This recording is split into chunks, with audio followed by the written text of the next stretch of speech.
I'll have no divided loyalty, Brandt. You'll serve me, and only me.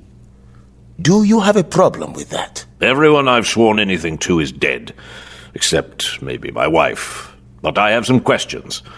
If you're the new Shinga, who's the old one? Is he still alive? How many fronts is this war going to have? Jarl was silent. I'm the old Shinga. I'm retiring, and not because Jarl is forcing me to. I've been grooming him for this for years, but now events have forced our hand. The Warrens are our center of power, Brandt, and they're dying. Starvation is already a problem, but pestilence comes next. The God King doesn't care what happens here. He hasn't set up any power structure at all. If we want to survive, and by we, I mean the Sakage, but I also mean Sonaria and every wretched soul in the Warrens, things have to change. We can still get wagons and boats in. The soldiers check the cargoes for weapons, and they demand bribes. But we can survive that. What we can't survive is what happens once every wagon that comes in loaded with food gets plundered. People are starving, and there are no guards to stop the theft. And if one wagon is plundered, every wagon thereafter will be. If that happens, the merchants will stop sending anything in. Then, everyone will die. We aren't there yet, but we're close. So, what are you going to do? We're going to set up a quiet government. Everyone knows me. I can hire bashers to guard wagons. I can adjudicate disputes.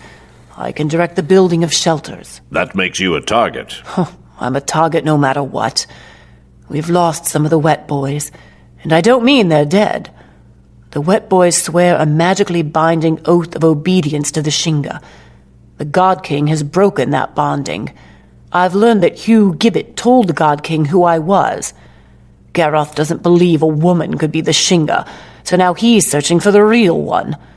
But he might change his mind any day, whether I act publicly or whether I stay in the shadows. I can't control that, so I might as well do what needs to be done. Tell me my part. You take your pick of my men and make them witch hunters. After that, I want you to make defenses we can use if the army comes to the Warrens in force. The Caledorans have witches, soldiers, and some of our best people on their side. The only reason I'm still alive is that they don't know who I am. But welcome aboard. My pleasure. Brandt Agon bowed awkwardly because of his injuries and followed a big bodyguard out the door. You didn't tell me you knew each other? I don't think I do know this Brandt Agon. Answer the question. A slight smile touched her lips, amused and a little proud that Jarl was taking command. 30 years ago, Brandt fell in love with me. I was naive. I thought I loved him too, and I ruined him. Did you love him? The question was proof to Mama Kay that she'd chosen the right man to succeed her. Jarl could find cracks, but it was one thing to admire his ability and another to experience it. She smiled a smile that didn't reach her eyes. It wouldn't fool Jarl for a second, but after all these years, the mask was pure reflex. Galen Starfire is said to have thrown the blue Kakari into the sea, creating the Traxini Maelstrom. If so, it may well be there still, but I have no idea how we would recover it. The white has been lost for 6 centuries. We once believed it to be at the Chantry, but your grandmother disproved that.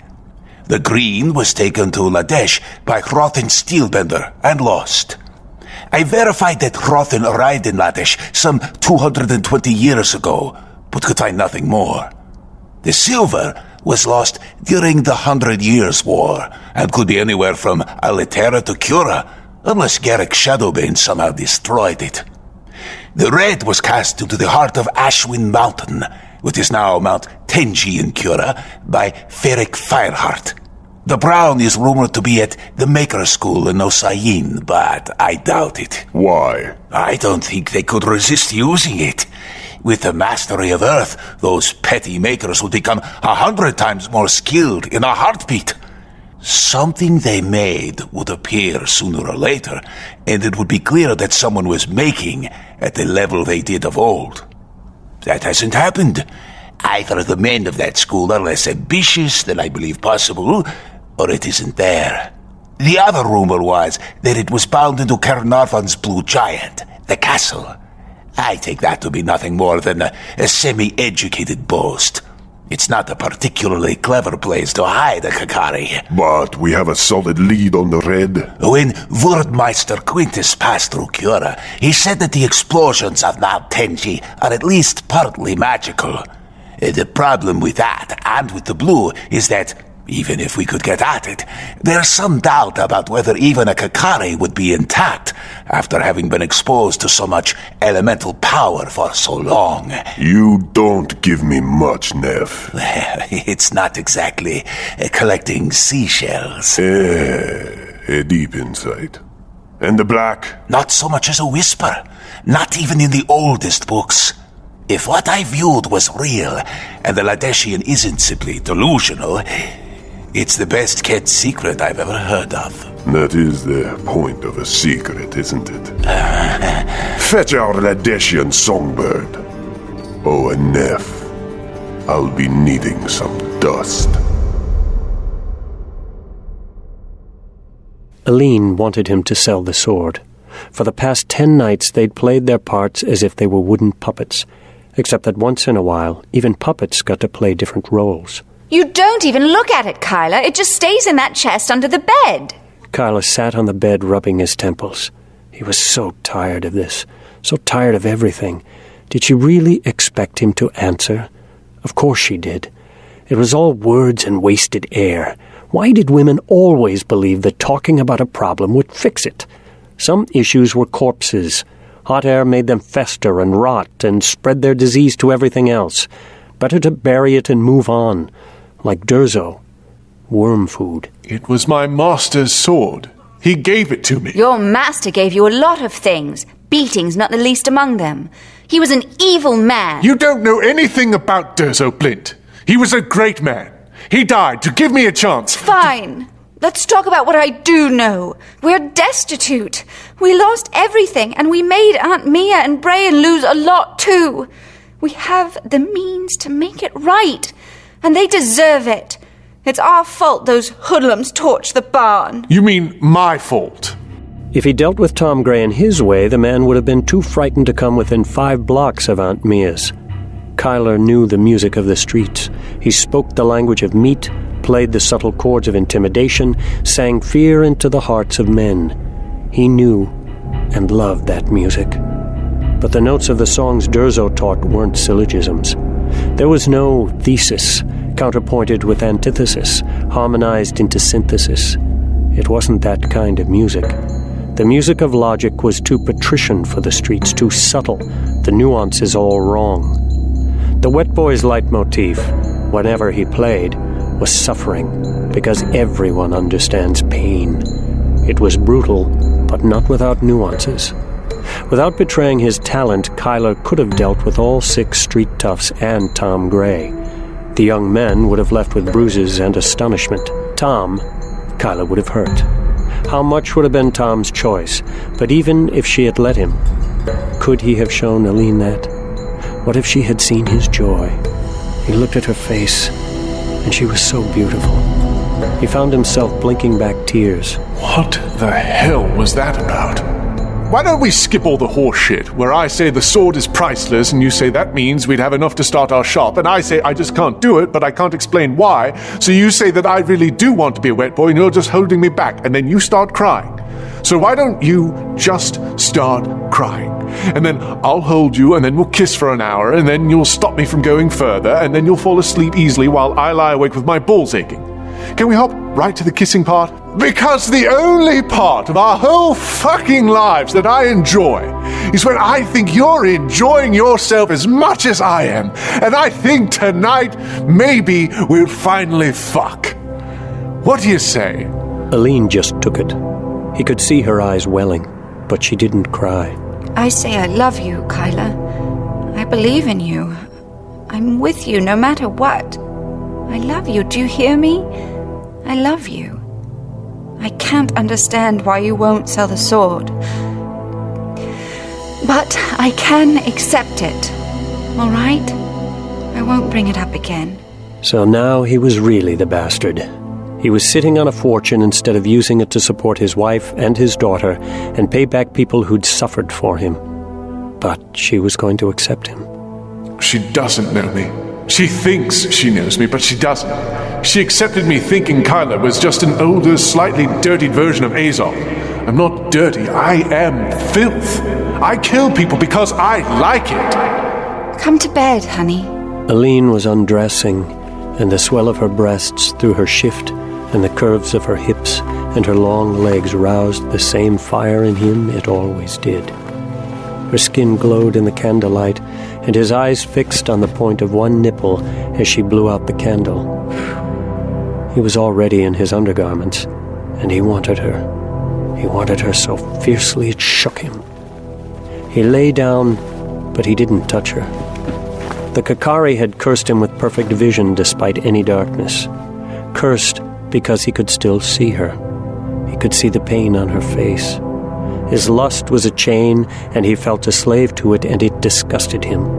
So when she turned toward him and touched him, he didn't move. He rolled onto his back and stared at the ceiling.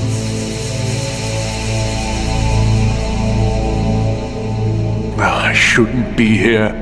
What am I doing? Happiness isn't for murderers. I can't change. I'm worthless. I'm nothing.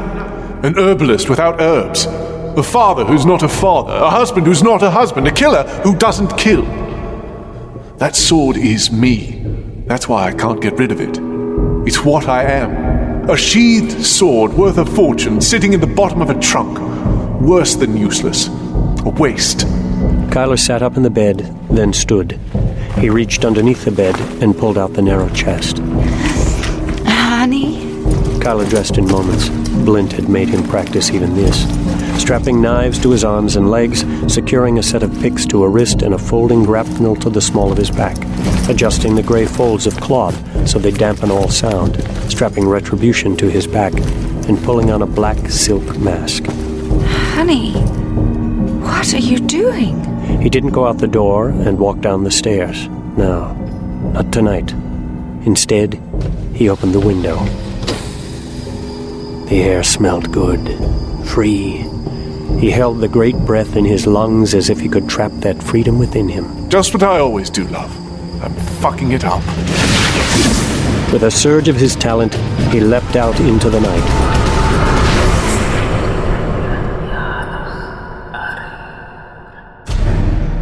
Furl Callius had been given the shit duty again. After his unit had been slaughtered during the invasion, he'd been picked for every bad assignment. Throwing bodies off that rickety, half-burnt bridge, helping the cooks move supplies into the castle, helping the Meisters build the God King's new wall around the city, double and triple guard duties, and never a choice assignment like on the Vanden Bridge where the guards took a week's pay home in bribes every shift just for letting a few crooks across. Now this. He looked at his prisoner with disgust. The man was fat, with the soft hands of a southern noble, though he wore his red beard in the Caladoran fashion. His nose was crooked and his eyebrows looked like brushes. He stared at Furl with obvious anxiety. Furl wasn't supposed to talk to him. Furl wasn't supposed to know who he was. But from the first, he'd had a bad feeling about this, ever since a captain had told him the Verdmeisters wanted to see him. They'd requested him by name. He was to report immediately. That was something no Caladoran wanted to hear. Furl thought it was about his little souvenir, the dragon-hilted sword he'd taken from the bridge.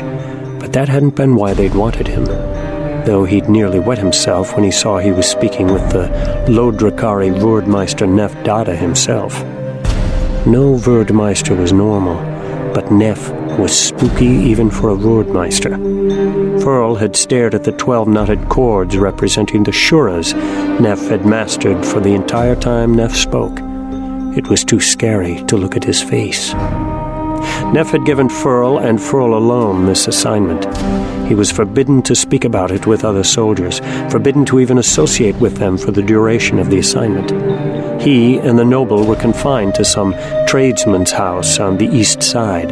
Meisters had hastily made part of the house a prison. Meisters had done the work. There was only one reason for that. This was so important, it had to be done instantly and without anyone's knowledge. Then, they'd left him with enough food for several months and forbidden him to leave. That left everything feeling wrong. Furl Callias hadn't become second, now first, in his warband by being stupid. He'd spoken with the noble and learned his name was Baron Kirov. The Baron claimed not to know why he had been imprisoned. He protested his innocence and loyalty to Kalidor, and the fact he was wasting his breath telling a mere soldier told Furl that Baron Kirov wasn't very bright. Disobeying his orders, Furl snuck away and found out that Baron Kirov had supposedly been murdered. The good Kalidoran Duke, Tensor Vargan, was now rotting in the maw for having killed a Cenarian noble who wasn't dead. That's when Furl knew he was screwed. His imagination couldn't paint any picture in which things turned out well for Furl Callias. Why would you assign a man without a unit to this? Because you could kill him, and no one would notice. When the time came, Baron Kirov would be released or killed. The only reason to keep him alive when he was supposed to be dead had to be so they could produce him at some point. But Furl would just be evidence that the Verdmeisters were lying. I should have gone back to Kalidor. Furl had been offered a job tending the oxen of the baggage train. He'd almost taken it. If he had, he might have been on his way back to his clan by now. But everyone who escorted the treasure to Kalidor was thoroughly searched before they were released, and that would mean losing his precious sword. So he'd stayed, sure he could pick up a small fortune while they sacked the city. Right. I should kill you. I should kill you just to spite them. The fat man turned a paler shade. He could tell that Furl meant it. Tell me, fatty, if the Verdmeisters told you that you could live if you lied about who kidnapped you, would you do it? What kind of stupid question is that? You're a brave man, aren't you, Farty? What? I can't understand your accent. Why do you keep calling me 40? Farty! I'm not 40, I'm 36. Furl's hand darted through the bars and he grabbed a handful of the Baron's blubber and squeezed it as hard as he could. Farty! Furl grabbed the Baron's cheek and squeezed it with his other hand.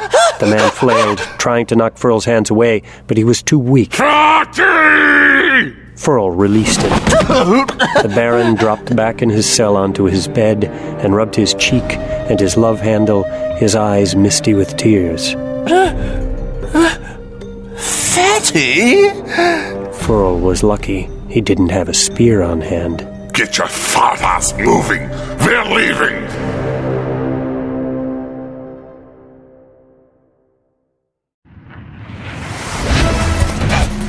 Just moving, leaping from roof to roof, flying over the world below, filled Kyler's heart with joy. Cenaria's buildings had been a mix of Curran-style rice fiber and bamboo houses, with steep clay-shingled roofs, and red brick and wood homes with thatch. It was rarely possible to move from roof to roof. Here, hundreds of miles from the nearest rice paddy, and without the threat of snow, all the roofs were flat and solid clay, supported with good wood. For a man of Kyler's talents, they made a highway in the air. He paused at the edge of the building, rolling his neck and limbering up his back as he scooted back.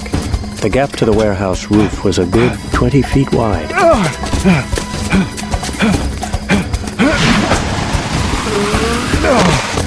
Kyler cleared the warehouse roof easily, landing 6 feet in.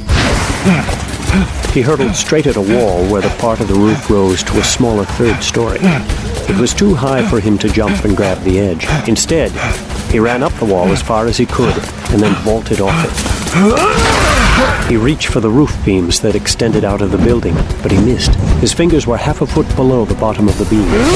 Phantom hands whooshed out from his hands, extending his reach and pulled the beam into his grasp.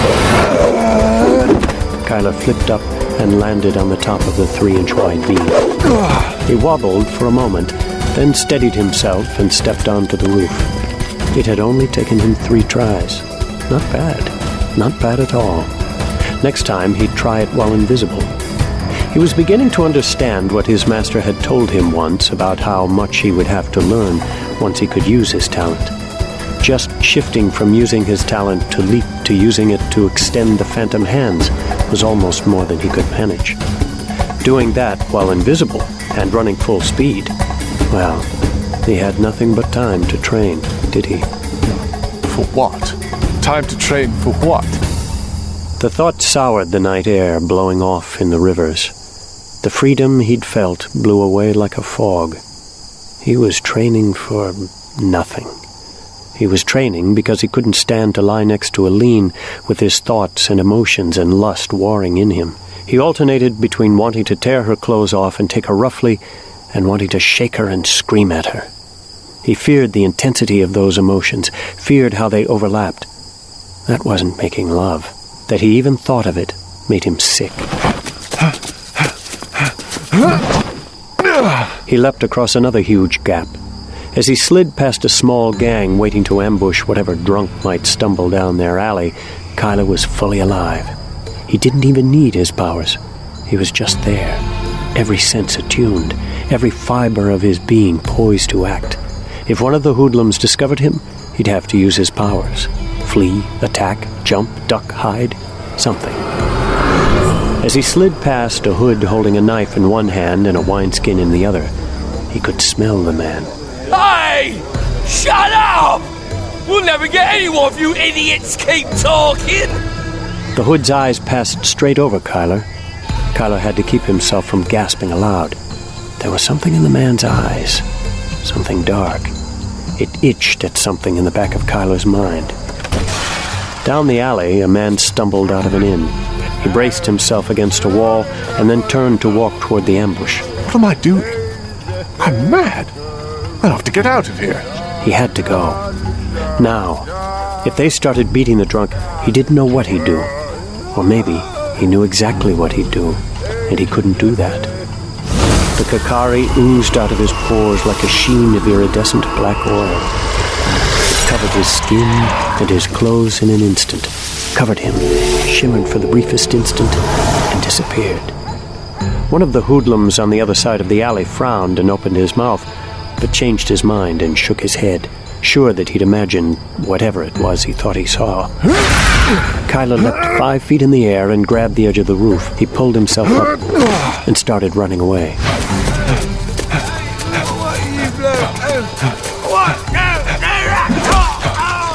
Kyler didn't stop. He didn't look. He was only 4 blocks away, still fleeing, heading toward Aunt Mia's house, when he saw a girl being followed by 3 more hoodlums.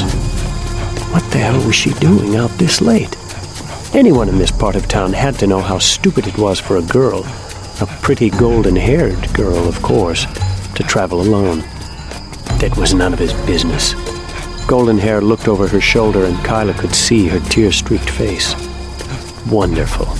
Some stupid, emotional girl being emotional and stupid. He stopped. Damn it. You can't save the world, Kyla. You're not really the Night Angel. You're only a shadow, and shadows can't touch anything. God damn it! In the street below, all 4 characters in the little melodrama looked up to the rooftop. But of course they didn't see him. They didn't see him drop into the street and start following them. If they caught her, he'd have to kill them. He'd have to hurt them to get them off her, and then what was he going to do? Beat them up as an invisible man? Let them spread those stories? Someone would connect him to the Night Angel sooner or later, and then everything would go to hell. Now, if they caught her, and he had to break his promise to Aline, then he'd go all the way. So there was only one thing to do. Make sure they didn't catch her. Golden Hair did the first sensible thing she'd done all night. She started running. The hoodlums split up and started after her. Kyler drew Retribution off his back, but in its scabbard. He ran behind one of the running hoodlums, timed the man's step, and with the sheathed sword, he knocked one foot behind the other in the middle of the man's stride. The man's partner barely had time to look over his shoulder before he too encountered the ground in a far more intimate fashion than he would have liked. Both men jumped up and started running after the girl again, once more closing ground rapidly. This time, Kyler tripped one into the other one. By the time they got up, the girl was gone. Kyler lost sight of the girl and the last hoodlum. He leapt up to a roof and sprinted after the girl. As he ran, he dropped his invisibility so he could use all of his talent for speed. He caught sight of Goldenhair again. She was a block away from the only house in a dim alley that had a lantern burning in the window. Doubtless it was her home. Then Kyler saw the last hoodlum. Coming down an intersecting alley Goldenhair would have to pass. The man caught sight of her and sank back into the shadows. There was no time. Kyler was still more than a block behind them. He sprinted to the edge of a building and leapt unseen over Goldenhair, drawing retribution before he landed in the little alley right in front of the hoodlum. The man had drawn a knife, and in an instant, Kyler saw from the pools of darkness in his eyes a deep, unreasoning hatred spawned from some perceived slight. The man had murdered before, but he planned to murder Goldenhair tonight. Kyler didn't know how he knew, but he knew. And seeing that darkness that demanded death, it came to him that he'd seen it before. He'd seen it in Prince Ursul's eyes. Only afterward had he decided he must have been imagining things. Retribution darted out, punching through the hoodlum's solar plexus, driving air from his lungs and pinning him to the wall. Around the corner, a door was flung open, and Goldenhair was ushered inside. The hoodlum was straining to breathe, but he couldn't, because retribution had crushed his ribs and pushed them hard against his diaphragm. The man was already dead. He just hadn't figured it out yet. Damn me! What have I done? Dispassionately, Kyler stabbed the sword into his heart. Inside, it was all joy and reconciliation. Kyler felt a surge of pride, followed by disgust at how sweetly domestic it was. But that was a lie. He wasn't disgusted. He was moved. Moved and profoundly lonely. He was left outside in the streets with the dead, alone.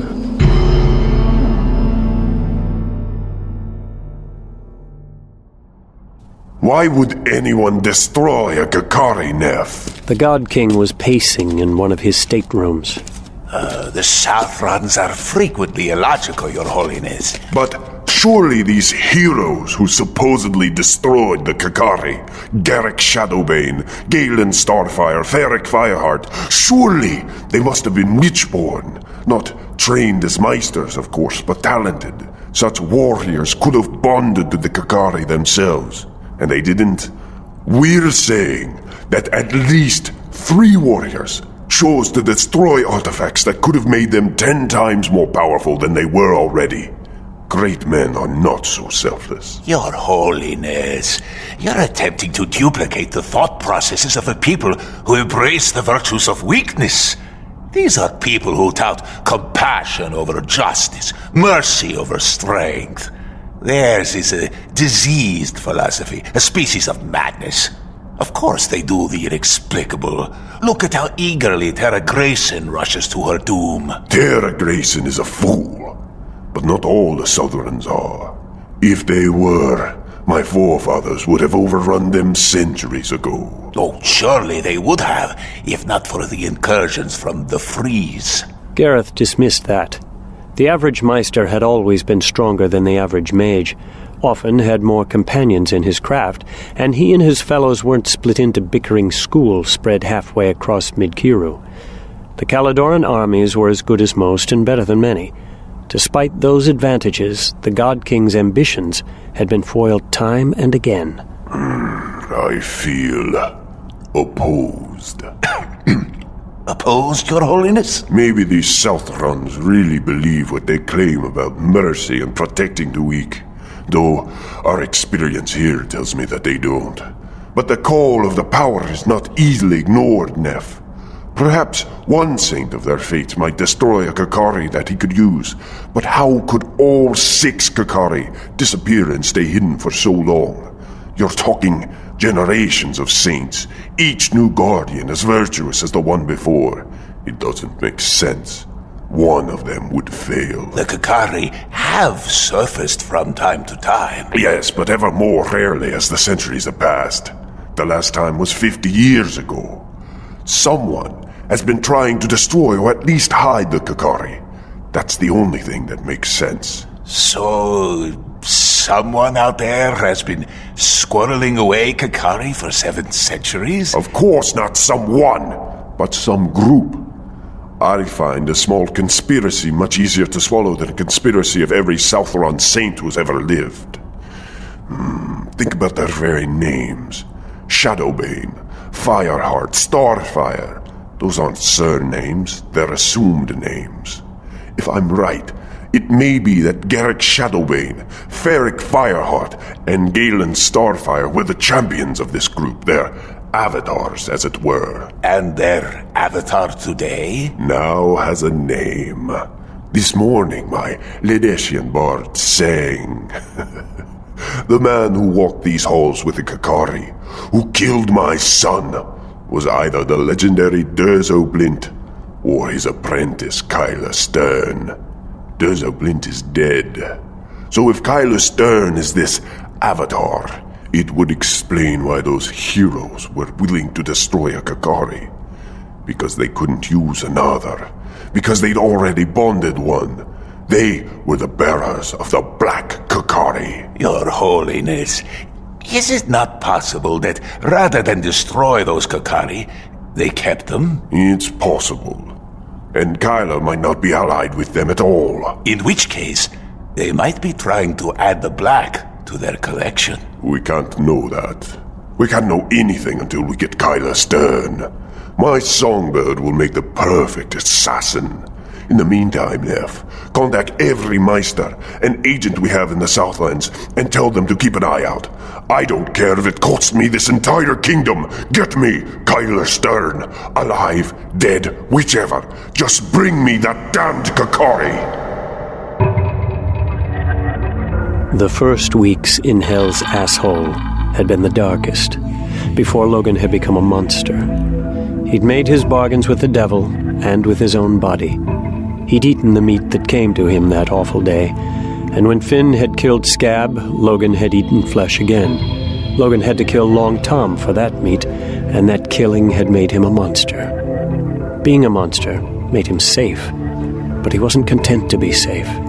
He wasn't content to merely survive. Logan lived with the feral, primal side of himself, but he wouldn't let that be all he was. He shared his meat. He'd given some to Lily, not for sex, as the other Holers did, but for decency. She'd given him the advice that kept him human. He also shared with the other monsters, Tats and Yimbo and Nasher. He kept the choicest parts for himself, at least the choicest parts he could bear to eat. Arms and legs were one thing, but eating a man's heart, his brains, his eyes, cracking his bones to suck the marrow, that Logan wouldn't do. It was a thin line, and one he knew he would cross if things got much worse. But for now, he'd sunk deep enough. So he shared for squeamishness, and he shared for nobility. It was his first step to reclaiming his humanity. Finn would kill him the first chance he had. The monsters didn't care, so it was still possible to get them on his side. It wouldn't be loyalty, but anything might make all the difference. Nasher was a different story. Logan stayed close to Nasher. He figured that the simpleton was the least likely to betray him, although he'd learned early on why Nasher had been given his name. Every night, Nasher ground his teeth. It was so loud that Logan was surprised the man had molars left. The third week in, Logan woke to the sudden silence of Nasher's teeth and listened in the darkness.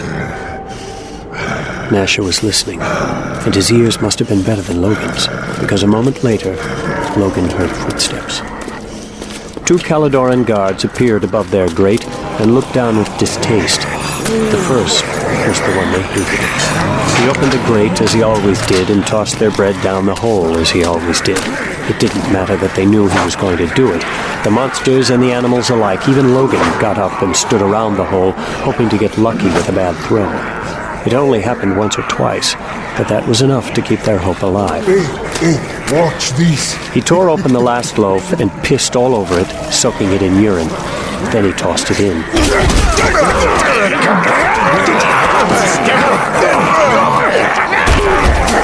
Logan, being the tallest, got most of it. He devoured it instantly, ignoring the stench, ignoring the warm wetness dripping down his chin, ignoring the debasement. The second guard looked on uncertainly. The next day, the second guard came back, alone. He had bread, and it was clean, and he threw it to them. One loaf for each prisoner.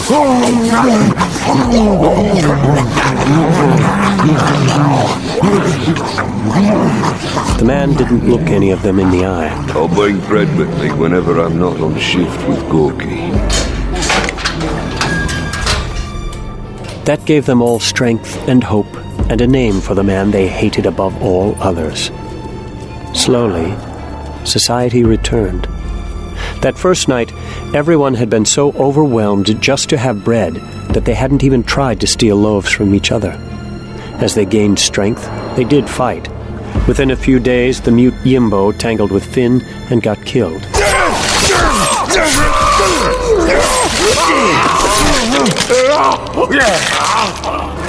Logan watched, hoping for an opportunity to get Finn, but the fight was over too quickly.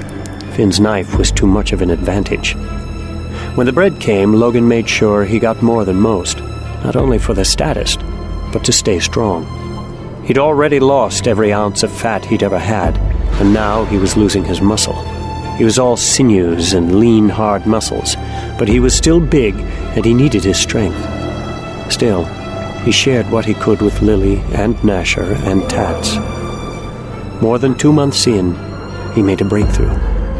He'd been feeling nervous, getting more and more on edge about Finn with his damn sinew ropes that kept getting longer.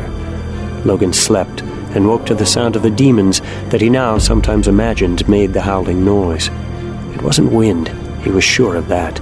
It was either demons or the spirits of all the poor bastards who'd been thrown into the hole over the centuries. His head throbbed in time with the howling. His jaw ached. He'd been grinding his teeth all night. Then he found his humanity. Nash! Nasher, come here. The big man looked at him blankly. Logan scooted over and very slowly put his hands on Nasher's jaw. He was afraid that Nasher might snap at him, and if Nasher bit him, down here and infection and death were more likely than not. But he reached up anyway. Nasher looked puzzled, but he let Logan slowly massage his jaw. In moments, the look on the simple man's face changed. The tension in his face that Logan had assumed was part of his deformity relaxed. Logan stopped. Nasher grabbed Logan. Logan thought he was going to die, but Nasher just hugged him.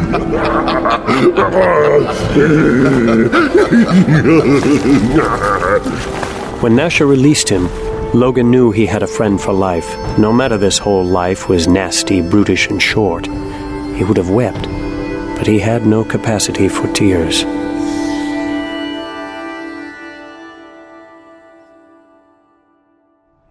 She had to kill Jarl. V stood outside of Hugh Gibbett's safe house and leaned her head against the doorframe. She needed to go inside, face Hugh, get ready, and go kill Jarl. As simple as that. And her apprenticeship would be done, and she'd never have to face Hugh again. The God King had even promised she could kill Hugh if she wanted.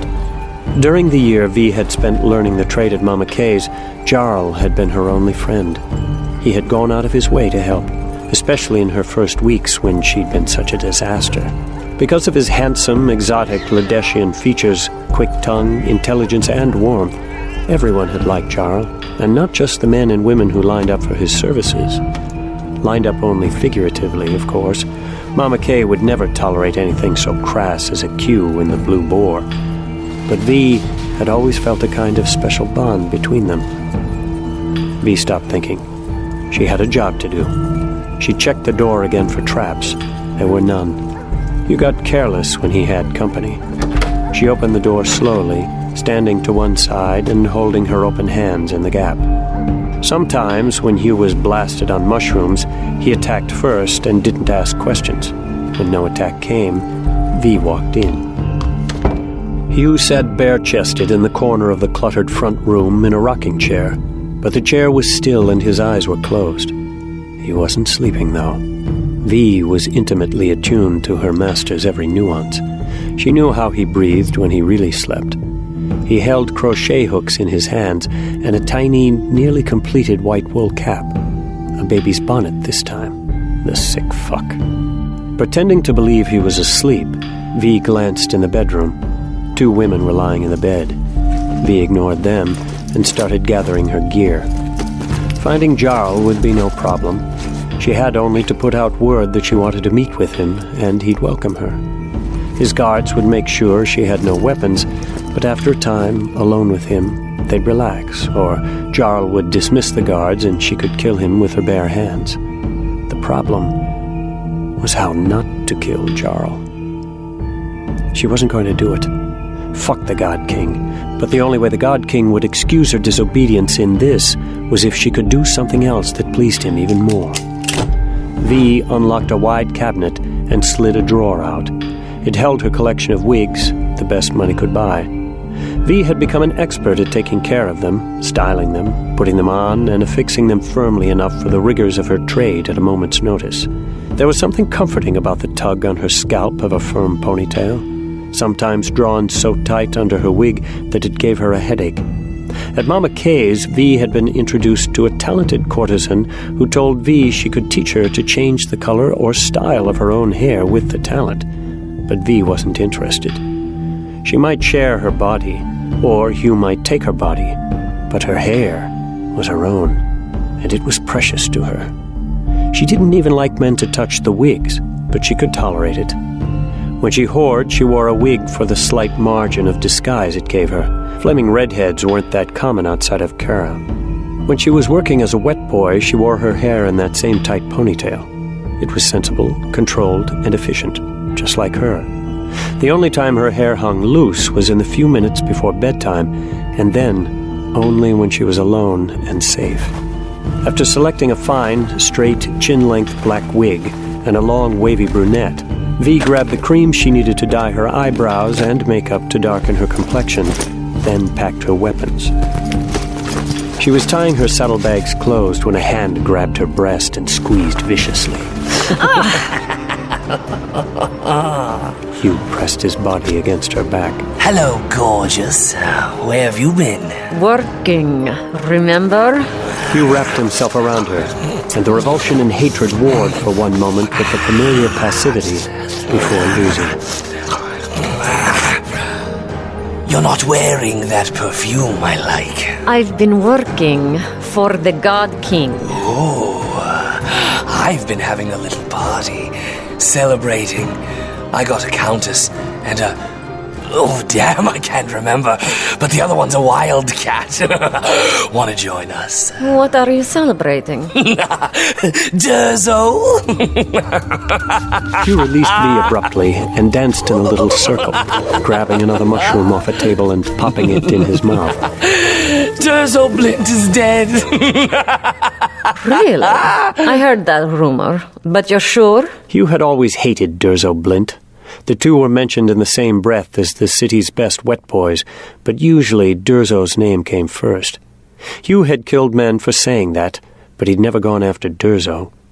If he'd thought he could kill Durzo, she knew he would have. Mama Kay was friends with him, and she didn't believe he was dead.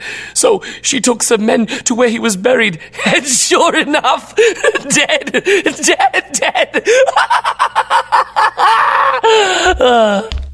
Unlike his apprentice, the job you fucked up. Hugh took a flask of poppy spirits and drank. I was going to kill him, you know, just to piss off Blint's ghost. 100 crowns I wasted in bribes, and turned out he left the city. Whoa! That one was potent. Help me sit down. V's chest tightened. That was her answer. Kyler Stern was the Night Angel. He'd killed the God King's son.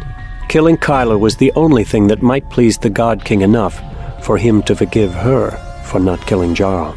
She grabbed Hugh's arm and guided him to his chair, making sure he avoided the razor-lined baby bonnet. Where is he, Master? Where did he go? You know, you don't come around enough. After all I've done for you, you bitch. His face turned ugly and he pulled her roughly into his lap. The minutes before Hugh passed out were dangerous. He might fumble weakly as a drunk and then use the crushing strength of his talent to compensate and hurt or kill her accidentally. So she fell into his arms, quiescent, making herself numb. Hugh was distracted by her body. He tried to caress her, but fumbled his hand across the folds of her tunic instead. Where is Blint's apprentice, Master?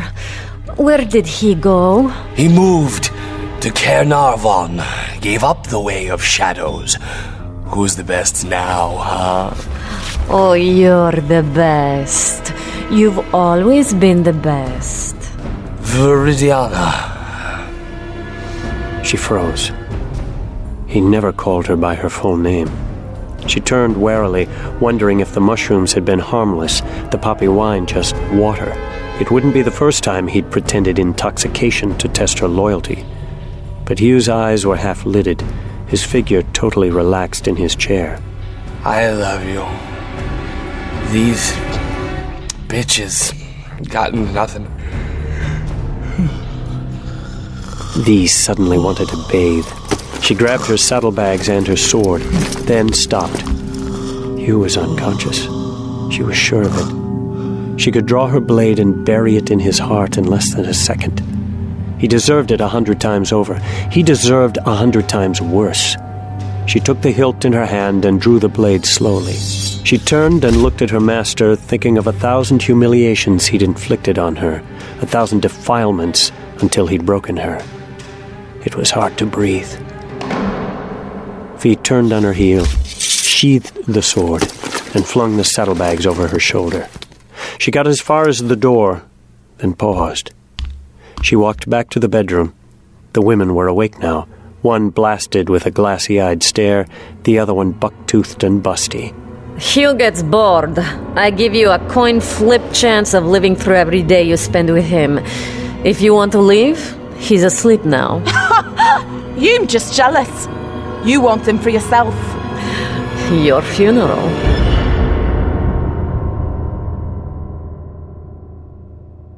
Is the Sakage at war or not? Jarl shifted in his seat. Mama Kay said nothing. She was letting him lead, if he could. The safe house had taken on the appearance of a war room, that was sure. Brant had brought maps. He was gathering data on Caladoran troop strength, noting where each unit was stationed, where food and supplies were distributed, and constructing a chart of the Caladoran military hierarchy, cross-referenced with where the Sakage had informants, along with ratings of the informant's reliability and access. That's a more difficult question to answer than... No, it's not. I feel that we are in a kind of war. You feel? Are you a leader or a poet, sissy boy? Sissy boy? What's that mean? Mama Kay stood up. Sit down. I'm waiting for an answer. Do you have a dick or do you just suck them? Are you hoping to get lucky? Wrong answer. A good leader is never snide. Jarl stood over Agon and drew a sword. That's how I lead, Brant. My enemies underestimate me, and I hit them when they aren't expecting it. I listen to you, but you serve me. The next time you make a dick comment, I'll have yours fed to you. He brought the sword up between Brant's legs. That's not an idle threat. Brant found his crutch, stood with Jarl's help, and brushed off his new clothes. Well, we've just had a teachable moment. I'm touched. I think I'll write a poem. Your answer is... The poem comment almost set Jarl off. He was about to say something when he saw Mama Kay's mouth twitch. It was a joke. Jarl shook his head. This was going to be a challenge. We're at war. How good is your grip on the Sakage? Because I've got serious problems here, or rather, you do. Not great. The Caladorans have had a galvanizing influence, but revenue is way down, and command is breaking down. People not reporting to superiors, that sort of thing. A lot of people think the occupation is bound to get easier now.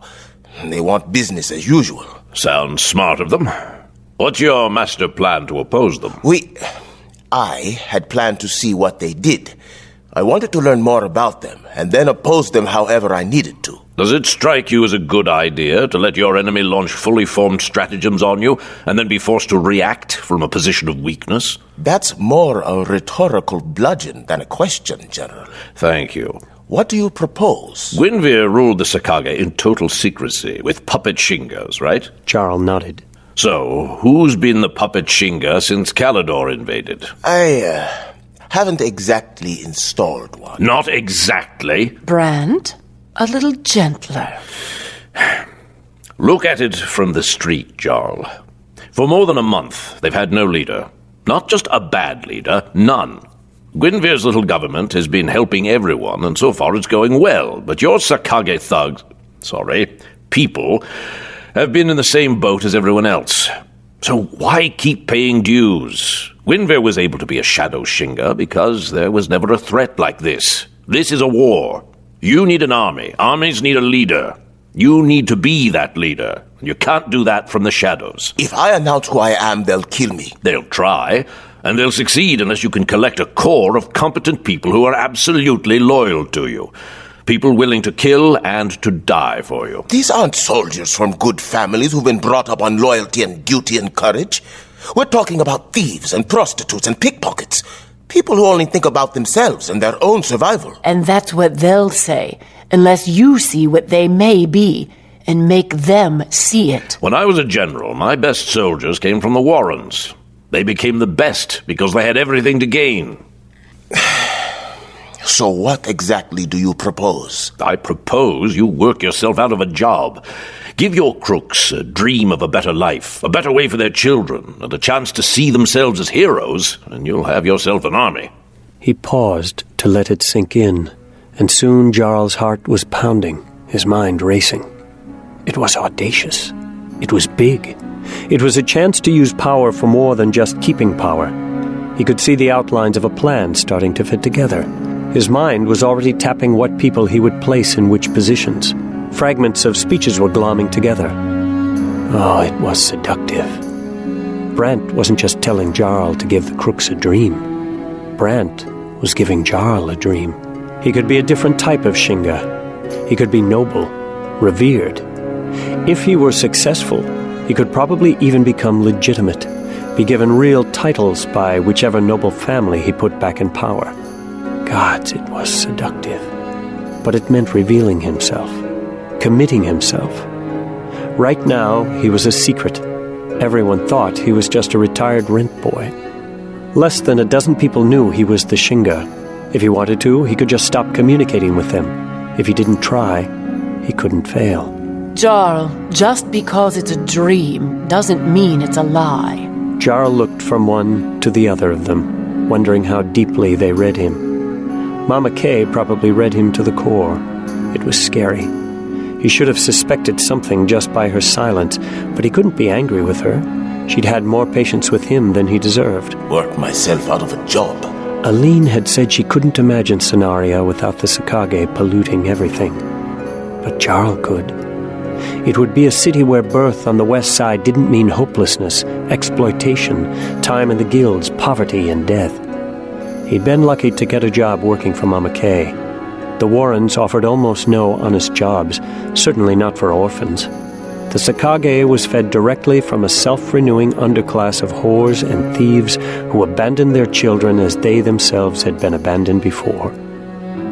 But it could be different, couldn't it? Fine. On one condition, Brant.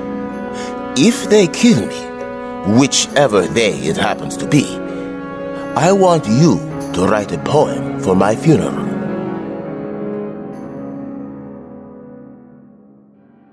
Kyla sat on the bed in the darkness looking at Aline's sleeping form. She was the kind of girl who just couldn't stay up late no matter how she tried.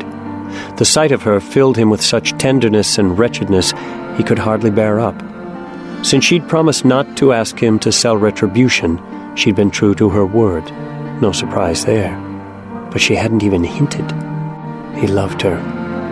He wasn't good enough for her. He'd always believed that you became like those you spent your time with. Maybe that was part of it.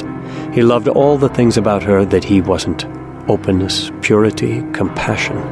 She was smiles and sunshine, and he belonged to the night. He wanted to be a good man, ached for it.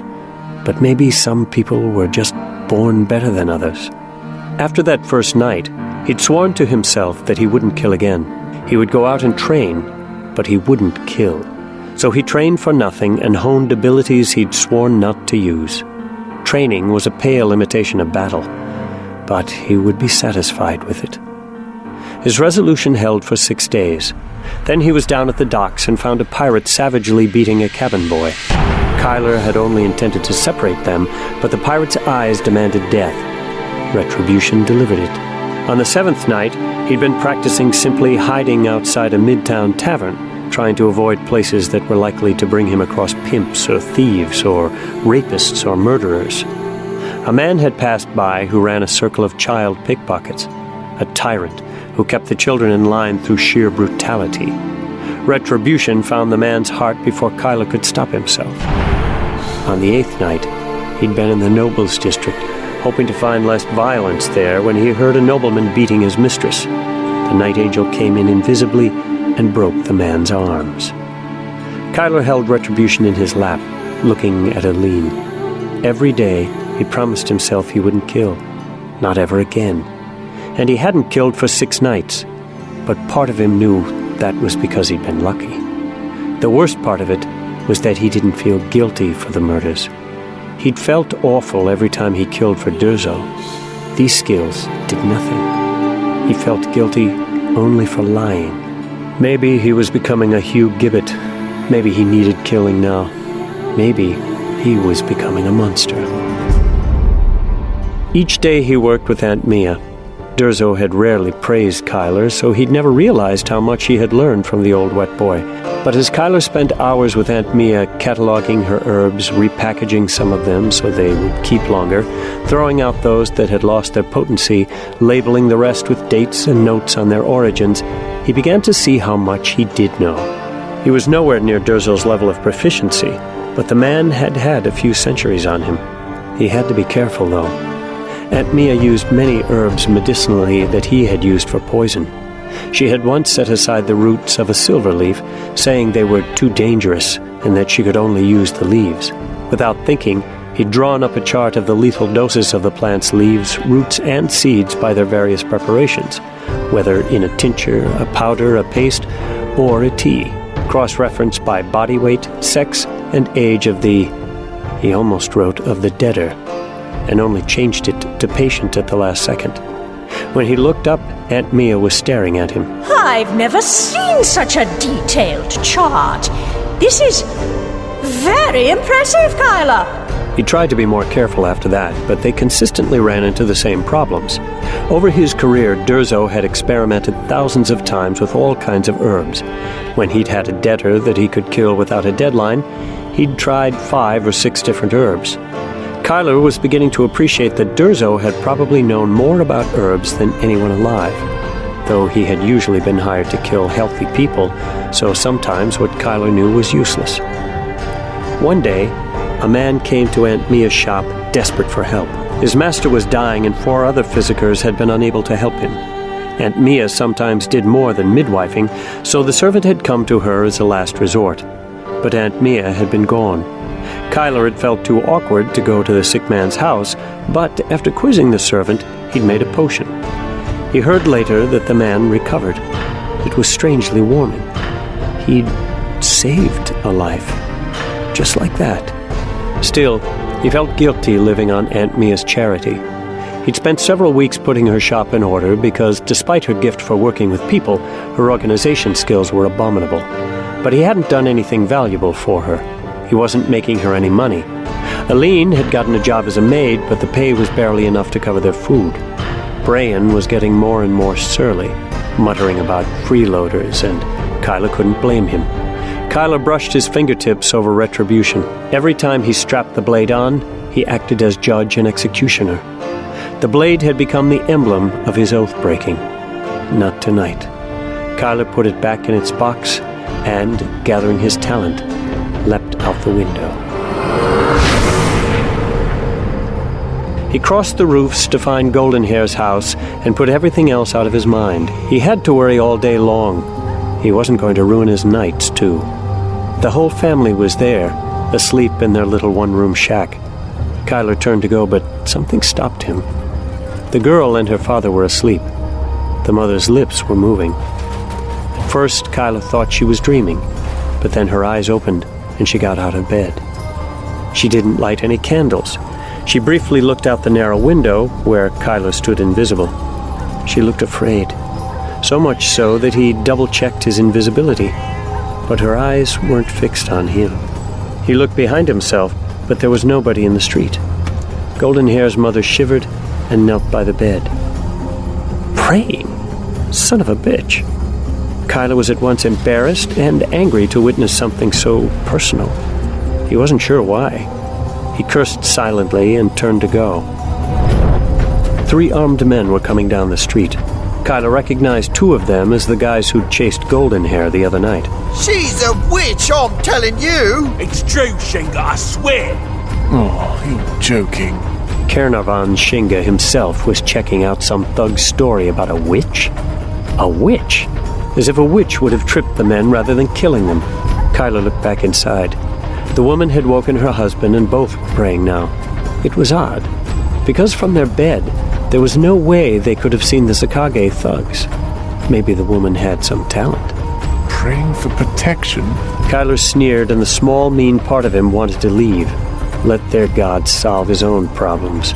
Kyler got as far as turning his back, but he couldn't do it.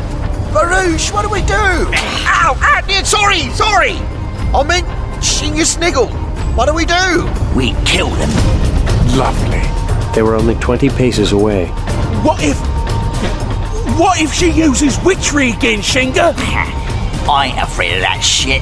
As Kyler saw the man's eyes, his hand went to his back, but retribution was gone. His momentary surprise was enough to break him free of the killing impulse. He'd sworn. Damn him, he'd sworn. There had to be another way. Tonight, there would be another way. Kyler materialized in front of the Shinga, or rather, parts of him did.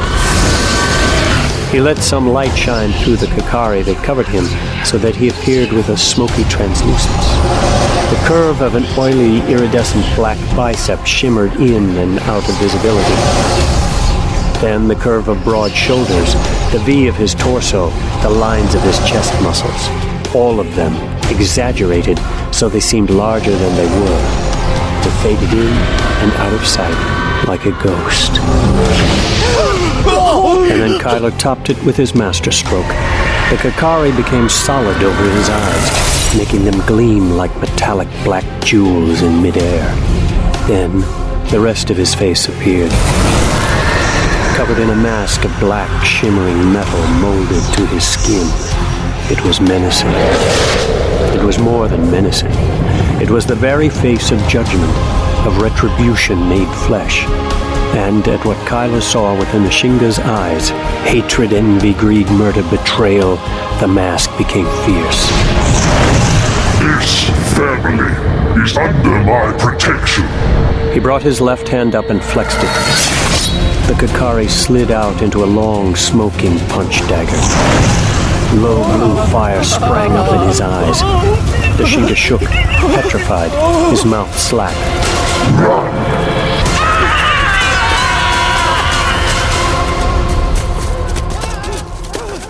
Kyler felt no satisfaction. Just when he thought he couldn't paint himself any further into a corner, he'd done so brilliantly. What had Durzo Blint told him more than a decade ago? A threat's a promise, boy. On the street, you can lie about everything except your threats. An empty threat is surrender. Feeling sick, Kyler looked into the house. The woman and her husband were still kneeling by their bed, holding hands. They hadn't seen or heard anything. As Kyler looked in, though, the woman squeezed her husband's hand. We're going to be all right, I can tell. I feel better now. I'm glad one of us does.